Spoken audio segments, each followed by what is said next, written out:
এক নম্বর স্থান, খালেদ সাহেবুল্লাহ দ্বিতীয় স্থান, হোসাইন তৃতীয় স্থান, রুম্মান এগেরেট, ইসমাইল বরিশাল এগেরেট, আবদুল্লাহ কাঠমুট্টি এগেরেট, রেদওয়ান এগেরেট, তাওহিদ বিগেরেট, জাফর বিগেরেট, শাহিন বিগেরেট, সিয়াম সাহেব বিগেরেট।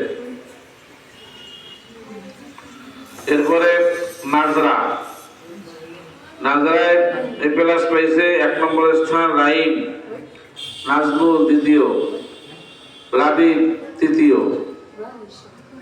এবার আজমির এগেরেট, মুবির এগেরেট, ফাহিম এগেরেট, জিসান এগেরেট, আবদুল্লাহ বানুইপাড়া বিগেরেট, আবদুল্লাহ বর্মন বিগেরেট, শাহরুখ বিগেরেট, মঈন বিগেরেট, মিয়াজ বিগেরেট। তাই এক নম্বর 1 হইতে 3 পর্যন্ত যারা হয়েছে এর মধ্যে হেরফের হয়েছে। গত পরীক্ষায় ফার্স্ট সেকেন্ড একা উঠবে।